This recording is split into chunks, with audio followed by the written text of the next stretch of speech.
E-A-G-L-E-S. Eagles. Welcome in, everybody, to the 1000th episode of Birds 365. If you're new, you heard that correctly. 1,000 episodes in the books after today's episode. Johnny Mac, how you doing on this Wednesday morning edition, a special edition of Birds 365 as we wrap up, as we go into our 1,000th episode, and you've been here for every single one of them, Johnny Mac. So well done by you. How you doing on this Wednesday morning? I'm doing well. Yeah. Thanks, everybody. We've reached 1,000. So I want to thank everybody off the front of this for listening, you know, whether it's live on YouTube or X or podcast form on your favorite podcast platform. We always appreciate it. And then, you know, I'm going to burn the bridges and bury everybody on this Tush Push stuff. I'd stop it. All of you. Stop it. Yes, stop. I can't take it. I can't take it anymore. Both sides are so full of shit. I mean, it is just mind-numbing. I put this on X yesterday. You know, the Eagles weren't even good compared to what they were last year, which Jeffrey Lurie admitted. Yeah, he did. They were far worse last year than 2021 when it came to the traditional quarterback sneak. That's number one. So stop acting like that. Number two, yes, I'm the one who tells you people the NFL stances on player safety are easy to poke holes in. So I got 95 people on my image. Oh, Ryan Shazier, DeMar Hamlin. Yeah, if you listen to the show, you already know this. You're part of the problem. You don't care about player safety. You just want the damn play in the game because you think it's going to help the Eagles win. So you're part of the hypocrisy. It's mind-numbing, Zander. It is awful. What happened yesterday, though, is the league gave a clear signal. It wants to roll back to the 2004 rule when it comes to pushing. Doesn't mean it'll get 24 votes in May, but I wouldn't bet against it. And by the way, as long as the Eagles have Jalen Hurts and Lane Johnson, Landon Dickerson, Jordan Mailata, Camshire, they're going to be fine. It's not going to affect them on the field remotely. In fact, they were 77.8% on first try tush pushes last year. 77.8%. They were 92.9% in 2021. The last year, Jalen Hurts' first year as a starter, the last year they didn't use it. They used the traditional mode for the most part. And Jeffrey Lurie even acknowledged yesterday, people are starting to pick up on it, you know. And you saw these, part of it was Landon Dickerson jumping offside, trying to, all this nonsense. I've been advocating for years now that they should spread people out and switch it up. They're going to be better in the quarterback sneak. I guarantee it. If they go back to the traditional mode. It's just ridiculous. And it's going. I don't know when, if it's May or when Roger Goodell gets enough votes, but it's going. So live with it. The hypocrisy, though, is crazy, John, as you pointed out at the start of the show. But, Johnny Mac, you can take a victory lap on this one because you told us months ago, you know, literally exactly the way this was going to develop. It's not worded the right way. It's not going to get through. If they do want to get it through, look for them to table it. I mean, the whole way through, you prepared us for what was going to happen yesterday, and ultimately that's what happened. The owners tabled it until May, right? Their next meeting is May, so the tush push is on the back burner for a little while. Yeah, thank God. But now it's going to be back up and it's going to be the same misinformation, the same nonsense. Oh, they're jealous. They want to take it away from I don't know. I think the Packers listen to you and they're going to come at it from a different approach. Maybe the Eagle fans. Well, I think the league's going to take it over. I think the competition committee is going to take it over. And at that point, it becomes, they'll word it the way they want it. They'll go back. They'll roll it back. And Roger Goodell even said it. They're looking at rolling back to the 2004 rule. And I still don't know why they changed it. They claim they changed it because it was difficult to officiate downfield, which, again, I think is complete bullshit. But they open up this Pandora's box. You know what's most surprising about this? It's it's surprising how long it took somebody to find a loophole. I always bring up Bill Belichick and the formations. Right. And they shut that down right away. I mean, right away, like months later. It's taken them years to shut this down. With the push stuff, it started first at the college level. Should have been an alert. Like, we don't want this. But, the NFL, I always say, is they're not proactive. They're very reactive. And now it's gotten to the point where, and I think Chris Jones contributed to it. I think Frankie Louvu contributed to it. All this nonsense. There's a bunch of different things. Safety's the convenient one that they can pull the wool over people's eyes with some altruism. If you're easily swayed by that kind of stuff. Some people just don't like to play. Some people, I remember Peter King from day one pretty much said, you got to get this out of this. Yeah, it's ugly. It's just ugly. It's me in the bubble screen. Now, I don't agree. I've never advocated banning the bubble screen because I think it's an ugly play. I'm not banning it because it's ugly. I'm banning it from my perspective because I don't want pushing in the game at all, anywhere. And I think ultimately, if I were in control, obviously, which I'm not, that would be. What does it come down to for you? Why you don't want pushing? Just aesthetic. It's not football. No, it's not. It's an unfair advantage for the offense. The defense has got it hard enough. Yeah, right. Simple as that. That's but you can't. Now you're pushing guys over the defense who already can barely tackle, for crying out loud. But people can't be honest because that's not good enough. And everybody's contributed to that. The NFL, the players, the fans. Nobody can be honest. So they got to make up all these bullshit theories and right. concepts. And, it's unfair to the defense.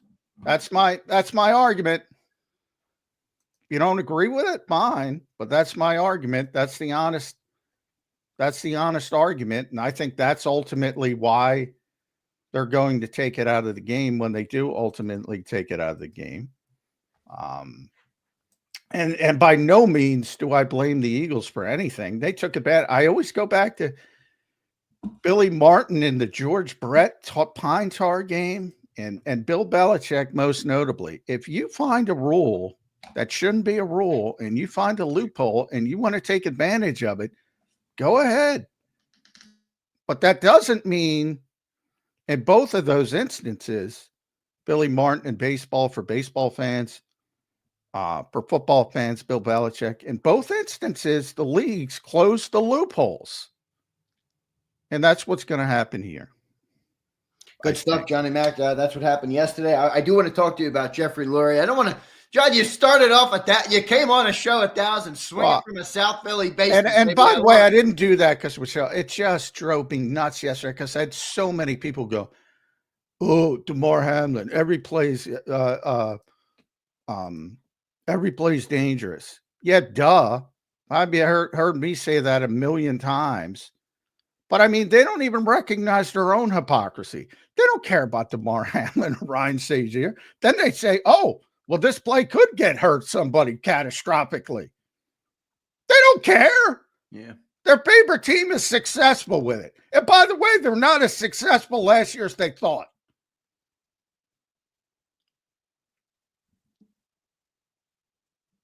Go back to 2021. In 2017, before anybody knew what the Tush Push was, they were 100%. 100%. Yeah, I thought Lurie had a good comment about that, John. He pointed to the RPO. He had a great comment. He went to the Super Bowl in 22 on the RPO, and that changed very quickly. And then how he had to adapt. He pointed out that they weren't as good at the Tush Push this year. So I think Jeffrey Lurie's interview was pretty good yesterday, Johnny Mac. I mean, he sat down for about 40 minutes, talked about a wide range of topics from Howie to the cash over cap. Brought me back to the C.J. Gardner-Johnson trade where you laid that out for everybody. And, people were saying, oh, it's not that. It clearly was that, preparing for those big contracts they have coming up. talked about the White House, talked about the Super Bowl, winning big, the contract extension for Howie and Nick. What were your takeaways from Jeffrey Lurie's 40-minute sit down with the media yesterday? I love the soliloquies at the start. This is one of my favorite times. Yeah, what did he say at the start? The parade was great. It takes a lot of people, and it was a special season. Something along those lines. Yeah. I just like Jeffrey's in his element when he gets to go off the cuff. It's more of that. So I always enjoy those. But it was actually much shorter than it typically is, to be honest. Typically. But, they won. There's not much to talk about as far as negativity. So I think that sort of when there is some negative things, he tries to cut them off at the path. Like there's nothing negative. They won the Super Bowl. And, as he pointed out, he quickly scaled it back. Certainly in the modern generation, you can make a strong argument that this is one of the greatest teams of all time with their dominance and their roster. In hindsight, and when he got asked, he kind of went down that road, and then he was asked, "Do you really believe that?" And he kind of backtracked a little bit, but they deserve to be in the conversation at least. For 1 year, I mean, they blew out. They won the. They had a blowout in the NFC Championship game. They had a blowout against one of the all-time great teams in the Super Bowl. They set a postseason record for points scored. It's hard to poke holes in this team. And again, the Rams were the one who gave them the best fight. And to me, that wasn't really much of a fight other than the Eagles made a couple key mistakes and gave them a chance to steal a game. But they still outplayed them. I think that was pretty significantly clear. So, really spectacular team. And there wasn't much negativity to talk about. And for those worrying about contracts, which is ludicrous. I mean, Nick's going to get extended, and it's obviously coming soon. And Howie's, going to be here. I thought his answer on Howie's contract was hilarious. Yeah, we even talked about that, but he's here for a long time. Yeah. So anybody worried about that kind of stuff shouldn't be worried about that kind of stuff. But yeah, and then he was, they've been very, as a team, I think they've been more honest this offseason. I think Howie's been more honest than he typically is and has been. And I think Jeffrey as well. And again, that's because they're successful and they feel like they have a little bit more rope and they don't have to spin things. And I can tell you pretty honestly, like we've been telling you on this show and other people have been telling you, the CJ Gardner-Johnson, they laid it out for you. So you no longer have to poke holes at us. Right. They laid it out for you plainly. Howie did, Jeffrey did, what they're doing, what their philosophy is, what they're trying to do. It's not about the immediate moment. It's about the players coming up, whether it's Cam Jurgens, Jalen Carter, Nolan Smith, Quinyon Mitchell, Cooper DeJean. Can't keep everybody, and they've created this demarcation line. Right. You're above it or you're below it. And there's some difficult decisions you got to make, most notably Milton Williams, who you talked about, and Josh Sweat, and CJ to a lesser extent. And probably down the road, I still think more likely than not, Dallas Goedert's probably going to be elsewhere at some point. Because they're trying to keep as many as those good young players as they can. Yeah, and I think Goddard, I mean, Lurie didn't directly say Goddard was going to be gone, but I thought the way he answered the question was interesting because he immediately brought up CJ Gardner-Johnson in the same light. And I'm like, well, CJ Gardner-Johnson's gone. So I think inside the facility, they're looking at Goddard as that relationship has probably come to an end because the two sides just aren't going to come to an agreement. Yeah. I've gone that way a while ago, said, if you're 50-50 scale, I'm going on the low end that he'll be back of 50-50. And most of it has to do with that, and the fact that they want to make those difficult decisions now, so they're in position. All the ducks are in a row to seize the moment with Jalen Carter, etc. So I don't like it. I think it's going to be very difficult to replace.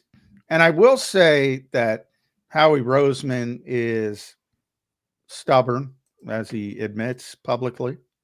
You're not giving him away. So, if you go back to Zach Ertz, it's the same thing. Right. They kept him into the season. Zach wasn't necessarily happy about it, and they eventually moved him.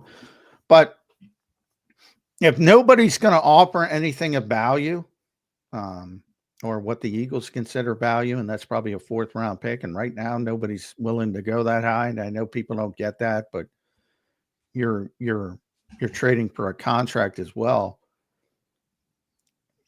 That might be the thing that saves them, at least for half the season until the trade deadline, because he's not giving them away. No but doubt. He'll take a future 4th round pick. It's not going to be this year. Might be 2028.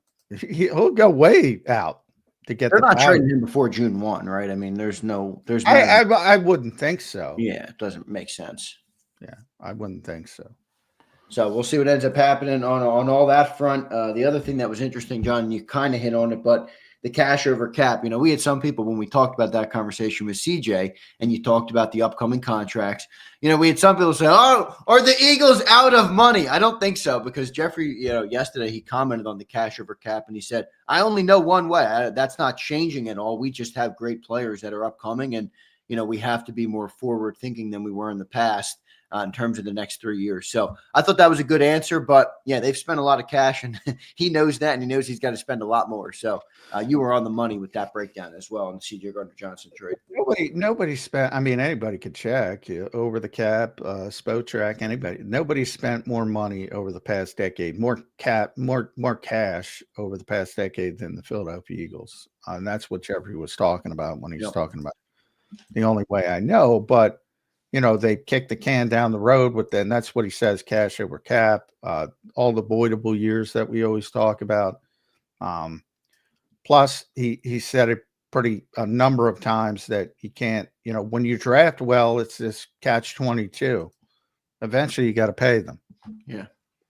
And they've drafted very well over the past number of years. And when those guys are up, they got to pass over into Zach Bond territory, Lane Johnson territory. And he also, by the way, Jeffrey, Zach Bond was the number 1 priority. Yep. Jeffrey said that clearly.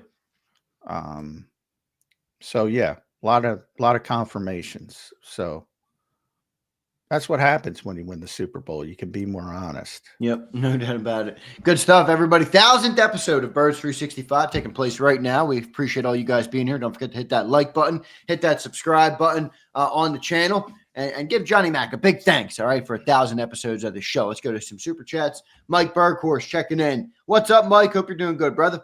Congratulations on show number 1,000. You guys are great. Keep it up. Mike, thank you, man. I appreciate that, and I'm sure Johnny Mac does as well. Clark checks in. The NFL is far past soft. Ruined the sport. There you go, Johnny Mac. Well, there's no question that the sport is watered down from a physical standpoint. Yeah. So, the only question is which side of that argument are you on? I'm firmly in the camp, and Zander has heard this many times. Mike Gill is going to come up right now. Has heard this many times from me. If you're an adult and you make the decision to play this game, you should understand that there's going to be some injuries involved. Right. Zach Ertz, 100% if you play long enough is the injury rate in this league. And if you want to do that, fine. If you don't want to do that, you should probably look for another profession.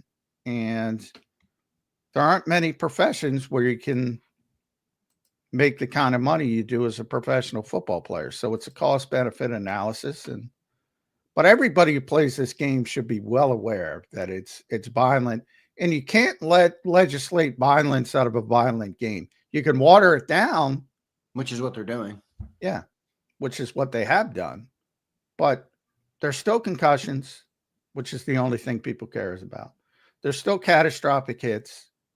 There's still, like Ryan Shazier, as everyone brought him. Yeah, right. There's still the DeMar Hamlin stuff was just crazy. I mean, that was just, who knows what happened there. But yeah, I don't know if that was anything football, was it? I mean, he had yeah, that was just crazy. But yeah, it's a dangerous sport. It always has been and always will be. Yep, Johnny Mac, I love the way you break down the hypocrisy of the people, regardless of what side they're on. So good stuff there.